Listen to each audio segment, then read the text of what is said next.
This is the Talkin Bout The Hoosiers podcast, presented by thehoosier.com. Before we jump into this video, pause it right now and go subscribe to the Hoosier.com website, now a part of On3 Sports, for exclusive content covering the Indiana Hoosiers, including exclusive interviews, live recruiting updates, and much more. Make sure to join our community. We really appreciate it. And Hoosier Nation, make sure you hit that like and subscribe button here on our YouTube page. We got plenty of more content on here, including more talking about the Hoosiers podcast episodes, recruiting highlights, press conferences, and much, much more. It literally takes 2 seconds. Just do it right now, get it over with, and then go on and let's enjoy this new episode. Hello, ladies and gentlemen, and welcome back to the Talking About the Hoosiers podcast, presented by The Hoosier, joined by Kyler Staley, Zach Browning. I'm Drew Rosenberg. Big show today, a lot to talk about following Indiana basketball. But first time we finally got the three of us together. How you guys feeling?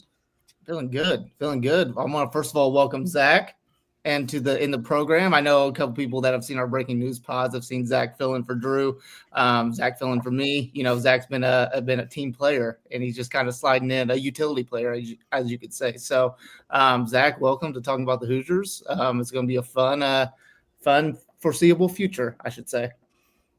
I'm happy to be here, guys. Looking forward to it. Yeah, let's say Zach's turning into our Anthony Leal, just our do everything guy. Our Anthony Leal guy. I'll take that. He's our utility player. Who was that guy on the Saints? Taysom Hill? Was that him? Yeah. He's the Taysom Hill of this podcast. We're just gonna throw him in wherever we can, and we're gonna get some points on the board. That's what we're gonna do. Yeah, and I guess first point for us, to start with, it's Indiana basketball's roster. I think up to now 11 guys on the roster. Finally, looking like we have a clear idea of what the roster is going to look like for next season under Darren DeVries. Kyler, I guess, what is your initial kind of takeaways so far of how the roster's been constructed?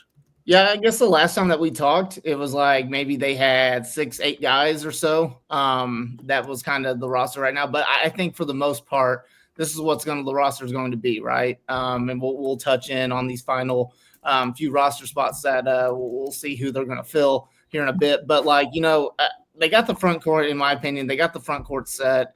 It looks like it's going to be mainly a 3-man rotation. You throw in a guy like Trent Sisley as well. And you throw in probably your starting guy is easily going to be Reed Bailey. Then you throw in, Josh Harris, Sam Alexis, those guys, and kind of see what they're going to do rotation-wise and just figure that out. But obviously the guards, wings, and everything, it's pretty much set, in my opinion. And they got the guys. You kind of see who your starters are going to be. But, I think as far as transfer portal stuff, I think they're pretty much well set when it comes to that. Zach, you're muted. There you go. I had to fix my light situation. Apparently, the light was flickering, so we've got that under control now. Unmuted. Nice introduction here for me, making everything work. But I agree with what Kyler said. I think the roster is kind of what the roster is right now. Obviously, with the new kind of way college basketball works, you have technically 15 scholarships. But I doubt if Indiana or really any program uses all 15 of those scholarships because it just eats into your rev share. So I think Indiana will probably stick. They have 11 guys now. You look at Goode, you look at Leal, those guys 12 and 13, probably not going to go any further or any higher than that. But the big buzzword for me about this roster right now is positional versatility up and down the roster, 1 through 11. Even if you want to throw in Luke Goode and Anthony Leal, there's guys that can play multiple different positions. There's guys that can play multiple different roles. So that positional versatility, I think, will be key for Indiana next season. Yeah, and I think, you look at the roster, a lot of people have talked about, the lack of a true center on the team. And it's kind of funny, for the last 4 years, all I've heard about is how Indiana, needs to play modern basketball, get away from the inside out.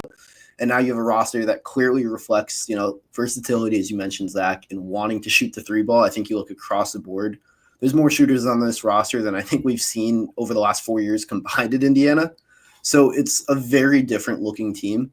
And, there isn't the true 7-foot, guy. And it's hard. I think Jamie Shaw, I want to say, was talking about it a few weeks ago, how the market for centers, it's not great right now.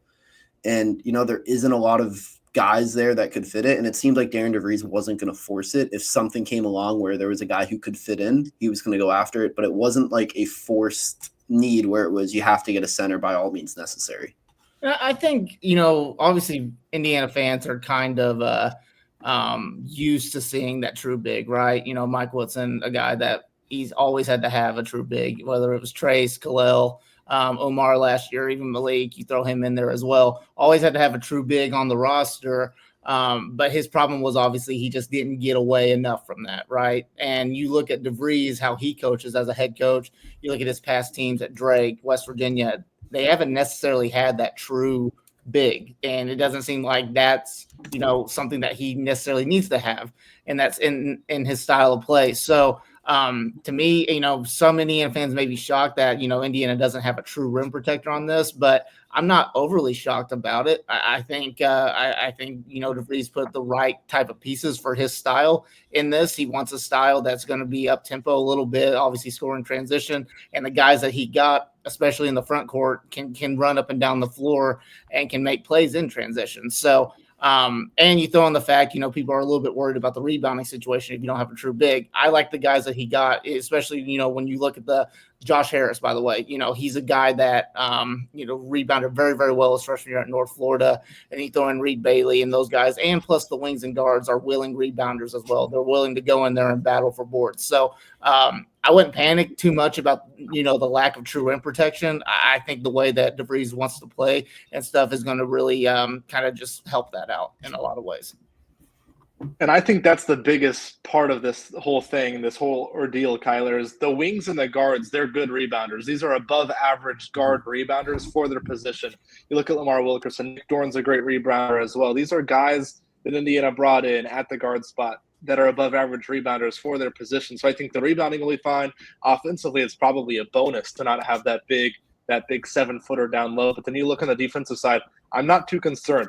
Indiana's long. Again, that goes back to that positional versatility. They're long, pretty much 1 through 11 currently on the roster. They're going to be switchable. They're going to be able to help. They're going to be athletic. They're going to be able to slide and rotate and all those things. And if you just look at the top defenses from last year in college basketball, Houston, St. John's, Tennessee, Michigan State, none of those teams really had big 7'3", 7'2" centers that were massive rim protectors. They defended 1 through 5 on the floor. They defended as a team. So if you're looking at those teams, Houston's obviously that's a little bit of a high bar to reach if you're Indiana next season.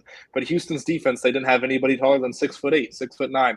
Yeah. You had Jawan Roberts and Joseph Tugler kind of leading the front court there for Houston. They were 6'8".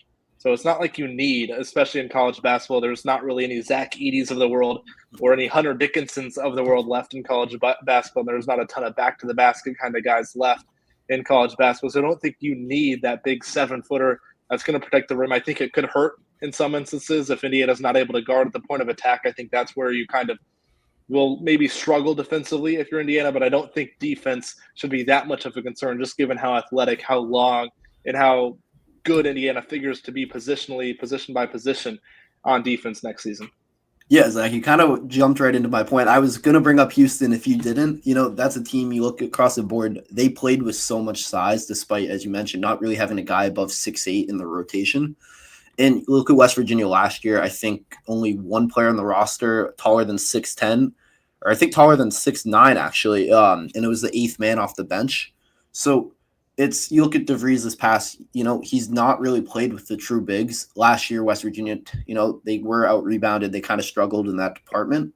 So there is that little bit of concern. But then on the flip side, they were out forcing turnovers, one of the better teams in the country at forcing turnovers last year. And with that length on defense, I mean, you said it, there's going to be a lot of chances for deflections to get out and run. And I think Indiana fans, they've heard the last 4 years, we need to get out and run, get out and transition, and just has not happened. And a lot of that has been, the lack of forced turnovers and not really having the guys capable of, getting out and run. And Indiana has a roster, they can play fast. DeVries, I think last year, you looked at West Virginia and they were towards the bottom of the country in pace. And a lot of it was because they're either going quick or they're taking their time on offense. We've heard the 12-second offense. They want to attack mismatches, attack uneven floors. But it's going to come. It's going to be methodical. We're going to see a lot more three-point attempts from Indiana just looking at the roster on its own. And, maybe there isn't that true 7-footer, but there's so much length and size that makes up for a lot of those deficiencies. Well, let me ask you guys this. Right now, as this roster currently stands, who are the for sure starters on this team? I could probably name 4 I would say. I would probably go Reed Bailey, Wilkerson, DeVries, obviously, and then I would probably be confident enough to say Tatum Conaway. Yeah, that was the 4 I kind of had as well. Yeah. I think I don't know your kind of thoughts, Zach, but I think Josh Harris is someone I look at who could potentially start. I know he's on the younger side. It depends what kind of, how Indiana wants to play. If Luke Goode gets that waiver, we're going to talk about that later, but he's another guy that could potentially start. It's, there's a lot of options for Darren DeVries for that, 5th spot, it seems. It's interesting because you mentioned Luke Goode. Maybe Anthony Leal comes back and he gets that 5th starting spot too. I hesitate to say Harris or even Sam Alexis too. I just don't know if that lineup has enough shooting. It depends on if Reed Bailey is going to be the Reed Bailey of last season shooting the ball or the Reed Bailey of the first couple of years of his collegiate career shooting the ball. So I think that'll be a big part. But I think that's part of the fun, and that's part of what makes this Indiana roster unique and perhaps good. We'll see how it plays out next season. But they've got options. You can go with, if you want another ball handler, you've got Jason Drake. He can come in, knock down shots, play on or off the ball alongside Conaway, alongside Wilkerson. If you need a little bit more length, maybe some more defensive versatility in the starting lineup, maybe just a pure shooter, you've got Nick Dorn that could kind of fill in there. Maybe Josiah Miles if you're struggling to rebound out of that starting lineup, because he's probably the best rebounding guard again, 6'6", long, can play defense too. So I don't know if there's a definitive 5th starter. Maybe Luke Goode is that 5th starter if he does get that waiver. But I think I agree with your guys, the 4 definitive starters as it stands right now with Conaway, Wilkerson, Bailey, and DeVries. That 5th one, though, I think that's the beauty of what this Indiana roster is. I think it can be flexible. I don't even know if we'll see one definitive 5th starter throughout the entire season. So we'll have to see how it plays out. Yeah, and you could even see, in small ball situations, you can see Tucker DeVries playing the 4, right? He's kind of a do-it-all type of player. Don't necessarily think he's going to be playing too much post, but he's got the positional size to do that, right? Josiah Miles is another guy that's very, very interesting to me. I think he's going to be playing more off the ball than what he was at North Florida. He's a guy that, in a very small ball situation, I wouldn't be shocked to see him guard a stretch 4 at all. So there's a lot of what ifs too, and you kind of mentioned it, Zach. A lot of versatility, a lot of matchup versatility. You can say, I don't necessarily see a for sure starting lineup from game to game. Now I would have to go back and see how he did that at Drake, how he did that at West Virginia, if it was a consistent starting 5 or not. But I love it. I love the fact that there's so much ways that you can just play with this roster. And then you throw in the fact, I guess we'll just kind of go ahead and touch on it right now. You throw in the fact that maybe Luke Goode, Anthony Leal's in there as well. Yeah. You got leadership, you got experience and stuff like that. So it's interesting. It's very, very interesting to see. And I really don't think we'll have a true feel of who's going to be the starters until we see them on the floor for the first time. Yeah, that first exhibition is going to be really telling. And we've seen college basketball. Who starts the first game of the season? It tells you a little bit, but the truth is we're not going to, know until we see this team on the floor, how they play together, how they fit. Because look at last season, for example, Anthony Leal was a guy who kind of started the year really not a part of the rotation, despite having a really good finish to the season before. And he finished the year starting and becoming one of the most critical players on the floor. So it's, finding that balance of, shooting, spacing, but you also need the rebounding and defensive side. And I think it's also who's willing to take that role, because there's kind of a different – if you're going in the starting lineup and you're, let's say, the 5th starter, the 5th option offensively, who's willing to take that role as opposed to being maybe the 1st or 2nd option off the bench? So if you've got a guy like Josiah Miles, he could be your 5th option in the starting lineup scoring the ball, or he could be your 1st or 2nd option scoring the ball on the in the second unit. So it's also about who necessarily wants and who's ready to grasp that role, because – if you're the 5th starter in that lineup with Wilkerson, with Conaway, with Bailey, and with DeVries, you're not necessarily probably going to be asked to light it up scoring the ball. You're going to be asked to do those Anthony Leal type things. You're going to be asked to play defense, guard one of the other players' best players, rebound. So I think it's also about who steps up in practice throughout the summer, obviously, who steps up and kind of takes that role instead of saying, hey, I want to come be a microwave scorer off the bench or just a spot-up shooter off the bench. Who wants to step up and take that Anthony Leal type role in the starting lineup where they do all the little things? Yeah. Before we move on, I want to ask you guys, not like if you had to pick one name right now that you said to be the 5th starter, who are you guys picking at this moment, Kyler? Man. So, I'll probably go Connor Enright. That would probably be my guy. He's a He's a DeVries guy. He's a guy that knows DeVries' system. A very, intelligent basketball player, I would say, a tough, gritty guy. I wouldn't be shocked to see him and Tatum Conaway start together. I honestly wouldn't. And then you've got Reed Bailey as kind of that, 5, and then you throw in Tucker DeVries and Lamar and all those guys. So, but yeah, I would go with Connor Enright. Preferably, I would prefer him come off the bench. One of the other Connor Enright or Tatum. Probably start Tatum just because of what he kind of gives you more. I feel like he gives you a little bit more than what Connor can, but I like Connor. You throw in 2 guys that obviously are going to excel with all the spacing that they got around them. Being able to take care of the ball is probably going to be the main thing with them. But I would go with Connor Enright. I think assuming that he gets his waiver, I think I'm going to go with Anthony Leal in this situation. I think he gives that starting lineup, again, like I was saying, what it lacks. You need a guy that can go do the dirty work. You need a guy that can go rebound, play defense.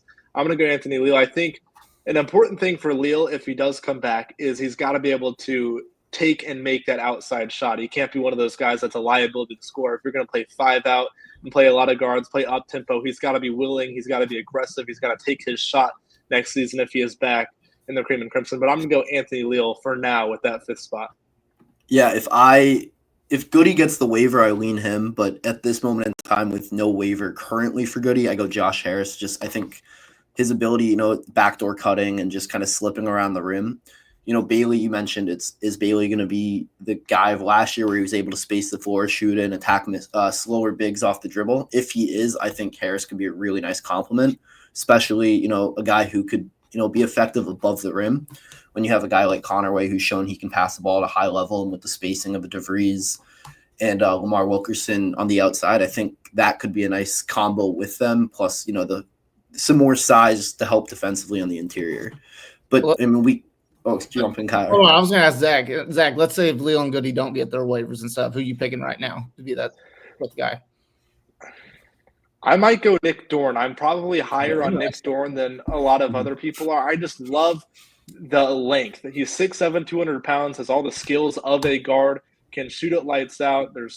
He's got the length too. It's just you can't really teach that size, that length with those types of guard skills. I think he's a guy who's got a lot of defensive upside. So he's able to really reach that potential on the defensive end of the floor. I think that 3-and-D capabilities, and then even he can go get you a bucket off the dribble too. I really like what Nick Dorn can bring, and I think if Leal and Goode don't get that waiver, I think I'd go Dorn as the 5th starter.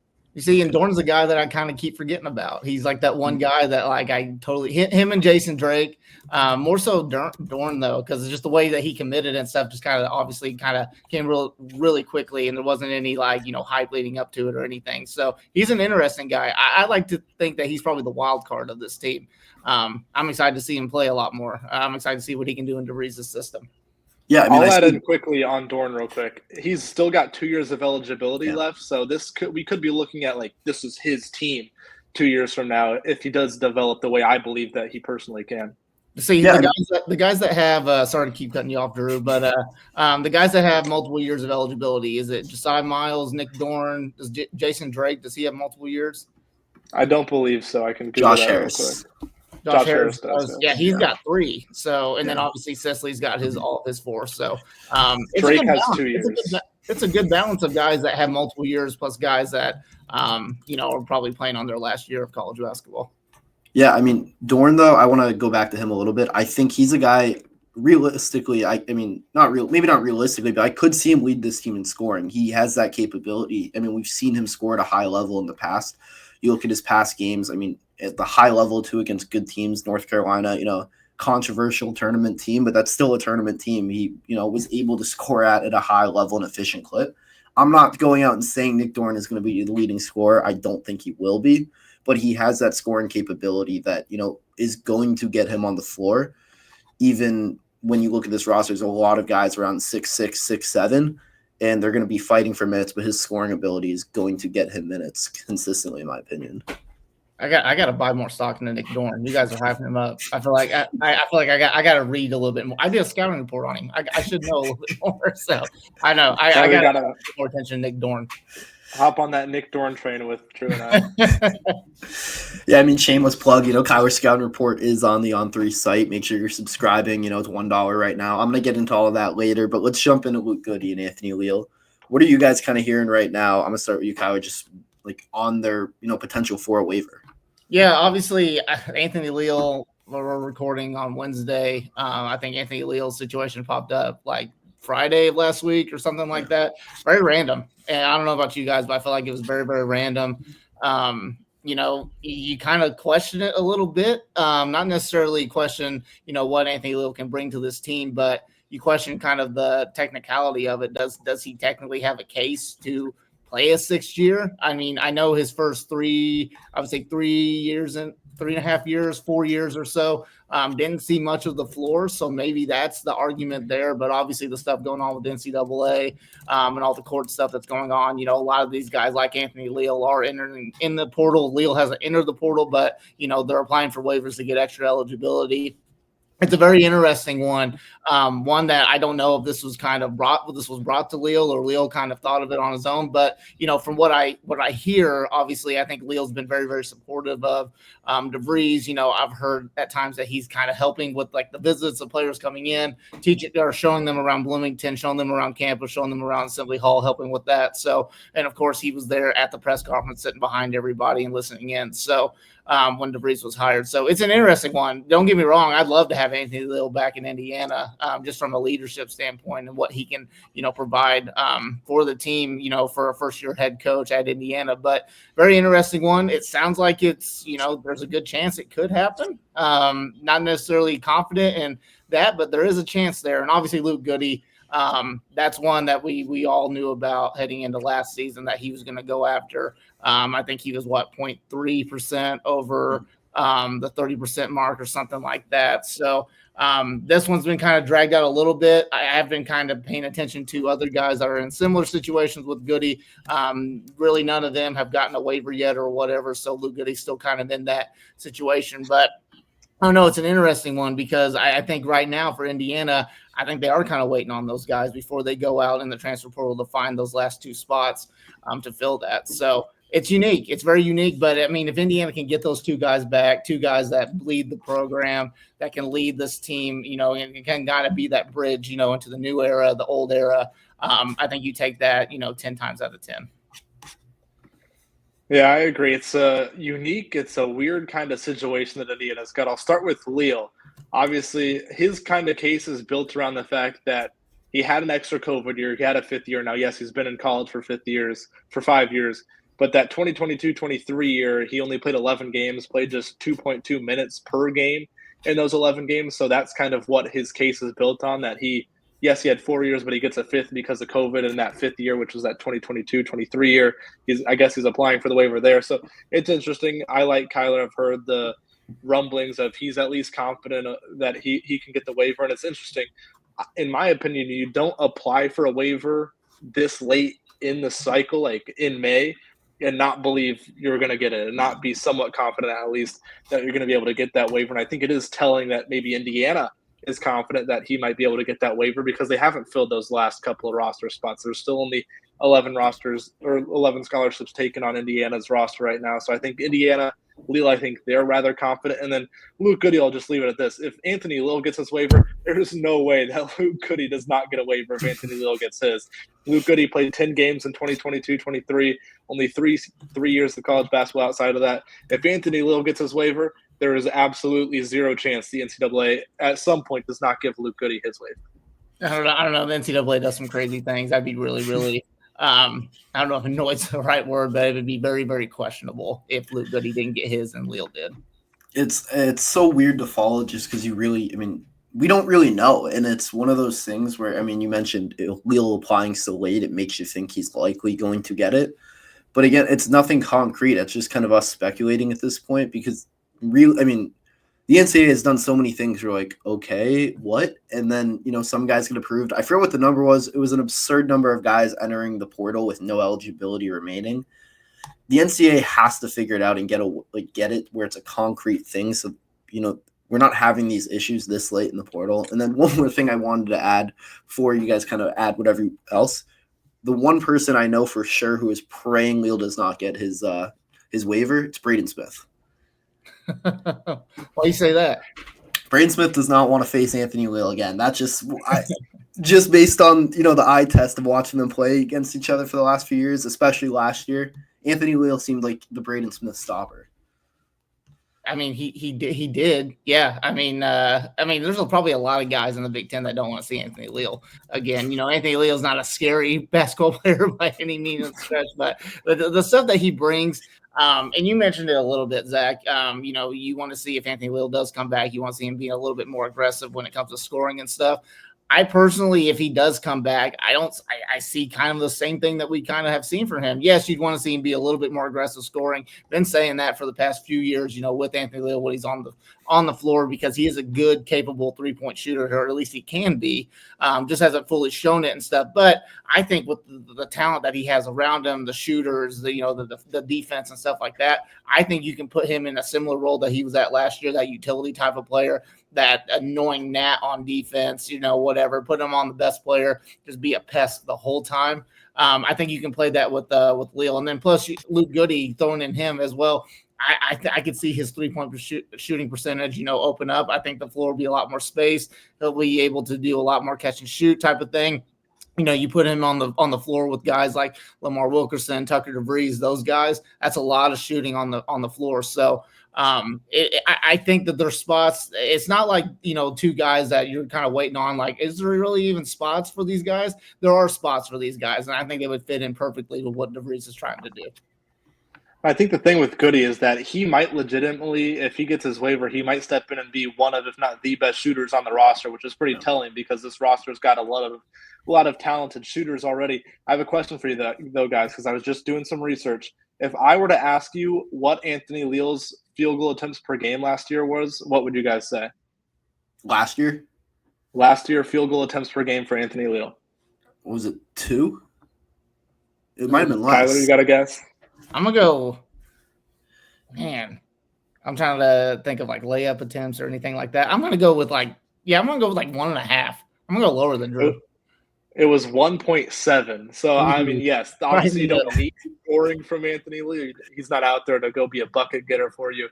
But I think it's just you want him to take an open 3 if he has it. You want him to be aggressive driving. And you just want that fifth guy that the defense has to kind of worry about there on the offensive end if Anthony Leal does get that waiver. But I was not surprised, but 1.7 field goal attempts per game. That's definitely not a high number by any means.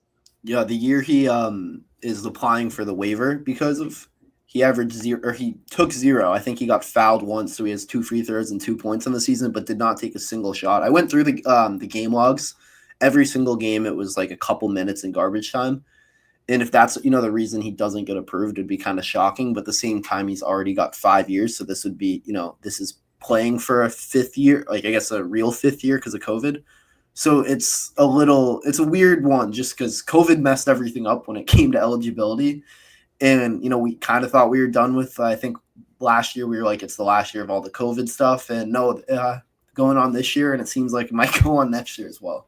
Well, the weird thing is like, yes, Anthony Leal didn't play a lot that year, right? And that's probably the year that he's using, for his case or whatever. But at the same time, there's also, just playing devil's advocate here, there's also a scenario where it's like, were you good enough to play? Were you good enough to be in that rotation or whatever? And there's some of these, these kids that are out here trying to get extra years and stuff like that just because they were on a team, they weren't hurt, or and the coaches didn't play them. That comes to the point where you kind of have to look at yourself in the mirror a little bit and be like, hey, like, was I good enough to play in that situation? Should I be begging for another year of eligibility just because I wasn't good enough to be in the rotation or anything like that? I get it from both sides and everything, but these are just kind of questions that you just kind of have to ask yourself when you're looking at that. Do I have a legit case? And is the NCAA going to look at it and be like, yeah, you didn't play, we're going to go ahead and give you an extra year and stuff, feel sorry for him a little bit? Or are they going to look at it and be like, yeah, go ahead, or no, you're not going to play or whatever and stuff? There's no reason for it. You weren't good enough to get on the floor. It's interesting for sure.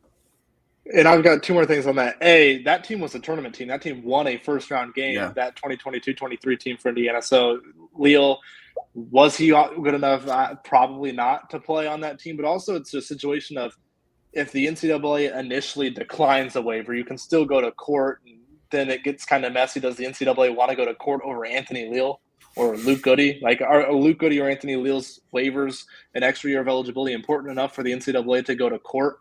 I say probably not. So it's one of those situations where it's just how much of a pain does the NCAA want to make this? How much are they willing to accept this pain when it comes to going to court? It costs money to go to court and all that kind of stuff. So it'll be interesting to see. I'd lean right now probably more likely than not that both of them get it. But again, we don't know for sure. Yeah, it's such a weird thing. Just, we mentioned because there's no standard. There's no one you can look at and be like, hey, this guy, 2 years ago had this exact same thing happen. And it's all new territory right now. So what the NCAA decides, on Leal and Goode is going to affect, and a bunch of other guys in addition to them, it's going to affect decisions made 5-10 years from now if, major changes in regulation aren't brought in. But I guess moving off that to, I guess, some Indiana alumni. So, Anthony Leal, Goode, not Indiana alumni yet, but, talking about the Assembly Ball TBT team, the basketball tournament for those who are unfamiliar. Got some names already added. Yogi Ferrell, James Blackman Jr. highlighting the list. Kyler, you and I both, I think, Zach, I think you covered it too last year, if I'm not mistaken. We were all remotely. Yeah. So we were all kind of remote. I think, Kyler, you covered in person. I was there. How many games did they play? Three, maybe?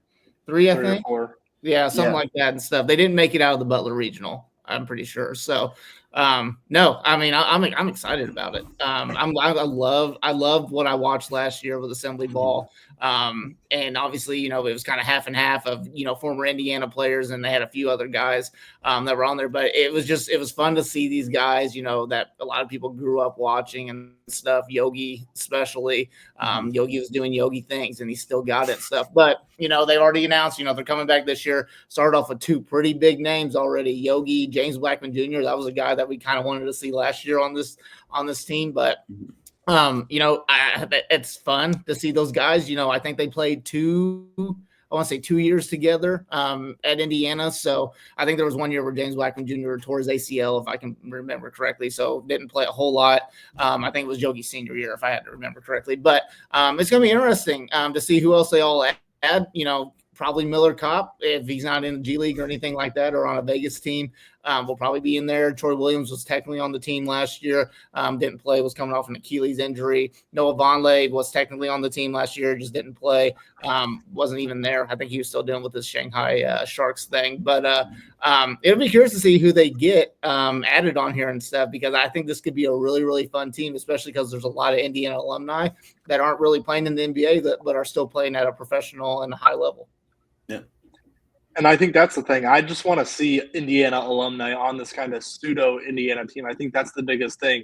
Obviously last year watching a guy like Yogi, that was awesome. And then you're watching the guys that didn't necessarily play for Indiana, and it's like, all right, this is cool. This is an Indiana team, pseudo Indiana team, obviously. So it's kind of cool in that sense. But obviously you grew up watching the guys like Yogi, and I'm really excited to watch James Blackman Jr. I think we all can attest. James Blackman Jr. shooting in those mid-2010 years for Indiana, that was special. That was spectacular to watch. It'll bring back some good memories for sure, watching Yogi and James Blackman Jr. kind of going at other teams in that backcourt. So who's some guys that could realistically be on this team? I would go like Miller Kopp, Race Thompson. Devontae Green, he was on the team last year. Was on there. Juwan Morgan, Xavier Johnson, X could be on there. Ooh. Let's I'm trying to think of some other guys. You mentioned Race. Yeah, Race was on that last year. Troy Williams, if he's healthy enough, would probably be on it as well. Noah Vonleh would definitely be a guy I'd want to get on there. Halls again. Jordan Halls. He was on the roster. He could even more realistically, since he's probably not going to be on Indiana's staff the way it's looking like right now. He could more realistically be on there. Christian Wofford would be a guy that everyone would love to see play, but he didn't. He was GM last year. Yeah. Yeah. How old is Christian Wofford at this point? He's got to be 35, right? There's probably still some guys 34. Still playing. 34. Derek Elson probably be in that same kind of category. Would be a guy that you'd like to see at least on the roster and stuff. I think the big one you obviously got to look at, I don't think he's on an NBA roster, Cody Zeller. If he's available, I'd be more than willing to bet that he'd be willing to play if the money was – well, the money's obviously a split or whatever and stuff, but that would be really fun, and I think you got a really good roster.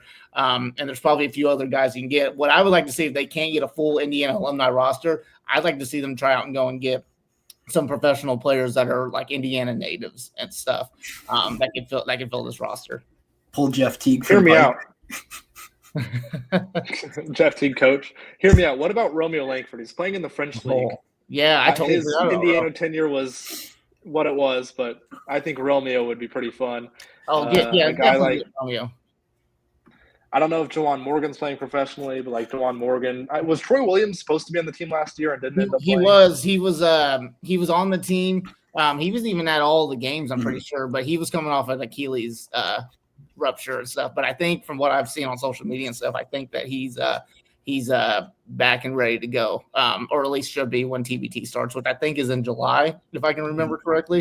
It was around that time, so a lot of time to obviously kind of build this thing right and stuff. But there's a lot of guys, man, that they could really throw on this team. Do you know what the restrictions are for the roster? Because I'm wondering about it. Maybe a Trey Galloway. I mean, Miller Kopp played in it last year, right? Yeah, that was kind of my thinking. If Kopp played, in Kopp, it seemed like he was like, I think he committed before he signed with the Thunder's Summer League team, if I'm not mistaken. He was on the Thunder G League team, and then I think that he had got invited back to go play on the Summer League team and stuff, and then that ended, and then he's got like that story where like he like flew like super late at night or something like that to get to the next game and stuff. He's definitely going to be on it. I think he even said last year, like, as long as he's not on a roster or whatever, he'd definitely play in it. Another guy I just thought of that I think is still playing professionally would be Robert Johnson. I'd love to see Robert Johnson on this team. And another guy I just thought of too, I've been seeing him playing like some kind of semi-pro leagues and stuff. Rob Finney would be another good one to throw on this team. So there's a lot of guys that if they all bought in and stuff, this would be a really, really fun team to put together. Big Shot Rob would be really fun to see. There's options. There's a lot of options right now. It's, it sucks to say, but Indiana's, NBA talent level right now is, it's not the deepest. We've had Kyler, we talked about some guys, Leal Ware had a really good year, a bunch of others, but it's, not what it's been. So there's a lot of these overseas guys that we could see playing this. And, anytime you get to see Yogi Ferrell in an Indiana jersey, it's awesome. I just can't complain. Yeah. Yogi's I second that. Now it's not going to happen, but could you imagine if Victor Oladipo played on this team? It would be a sold out. That's part of his rehab process. Is he still hurt? Yeah, I think so. Yeah, I think he's still in the rehab process. It's like injury number 3 or 4 for him now. I feel so bad. Yeah. So he was the guy in Indy. It was so much fun. This is why you sign your deals and you pay attention to the situation you're in, ladies and gentlemen. Yeah. Get that money while you can. Especially. What else we got to talk about? Are we wrapping this thing up? I think last thing, we have one more thing to talk about. So for those who've been following this podcast since the inception, what was it, 1-2 years ago? Kyler's a Lakers fan, but apparently, according to his Twitter, he's rooting for the Pacers now. So, Zach, resident Pacers fan, I just got to ask you, I see you got the shirt on. Everyone knows me as a Celtics fan. I took my victory lap last summer. I'm hoping to take another one. Recording this Wednesday night. So if we go down 2-0, this podcast might not get posted, but we'll see about that. Zach, I guess, how do you feel about, Kyler jumping on the Pacers bandwagon? All are welcome. All are welcome to Pacer fandom. All are welcome. Let's go. Zach, how pumped were you last night? There's not really words to describe it. When I'm watching a sporting event, my team in like a playoff type atmosphere sporting event, I'm more of the silent watcher. I'm not necessarily a loud, in your face kind of watcher. But there was an audible reaction, a visible and audible reaction after that shot last night, because there was just so many missed opportunities where, whether it was somebody missed a 3 there that could have cut it to one possession, Miles started missing a couple of layups late in that game. It was just a big sigh of relief, because it felt, despite obviously being the road team and already taking home court advantage, it still felt like a pretty close to a need-to-win game, or a can't-lose game, I guess would be the better way to describe it, just with the health situation of the Cavs. But yeah, Kyler, all are welcome to Pacers fandom. All are welcome. I would like to point out that, yes, I am a Lakers fan and stuff, but I do like to root for my local teams. I do like to root for the Pacers when I possibly can. And I'll be completely honest with you, they're a lot more fun to watch than what the Lakers are. So, I'm all about it. Yes, sirs. Give me sirs. The next series, hopefully they knock this one out quickly. In the next 2 games, hopefully, and stuff. And then hopefully they whack those terrible Celtics. So, Or it'll probably be the Knicks, right? I think Knicks in 5. That'll probably be it. So what do you think, Drew? Yeah, I mean, I already have. I think Zach knows Thomas Montebalno. He's already clowning me on Twitter after game 1. So I have a lot of enemies right now. Kyler, you're joining that list, I guess. I like the Pacers. I'm not a Pacers hater. Tyrese is awesome. Most overrated. It's the worst. That was one of the worst things to come out of the NBA recently. But there's so much fun to watch. And Tyrese Halliburton, everyone talks about, he's not a scorer, not this, not that. He's a killer. And I think, Zach, you can correct me. Was it 10 for 11 on game tying or winning shots this year? Yeah, 10 for 11 on shots to tie or take the lead in the final 2 minutes of games this year. He's wasn't even on the top 5 for clutch player of the year. So we'll see. Pacers going to win it all. That's my final prediction. And why not Indy? Why not Indy? And the Celtics will only win 1 game in the Knicks series. So that's my prediction. If you asked Kyler last week, he probably would have said Lakers in 5. But, now they got a lot of work to do. They got a lot of work to do. So, but we still got Luka. That's all I'm gonna say. And say for an Indiana Hoosiers podcast, we can talk a lot of Indiana, I guess, Pacers, NBA ball. But for all things IU athletics, guys, make sure you're checking out the Hoosier on 3 on Twitter and X and on Facebook, and check out the Hoosier.com website. Guys, if you haven't already, make sure to subscribe to the Hoosier for premium content, including exclusive interviews, scouting reports, and access to the Hoosier Hangout message board. Also, guys, on YouTube, the Hoosier on 3, subscribe, hit the notification button, like this video. It means the world. And we're now back on Spotify under Talking About the Hoosiers, so follow us there. Give us 5 stars on that. It means so much. It really goes such a long way, and it literally takes 5 seconds for you guys to do it. As always, thank you guys for tuning in to another episode of the Talking About the Hoosiers podcast. We'll be back.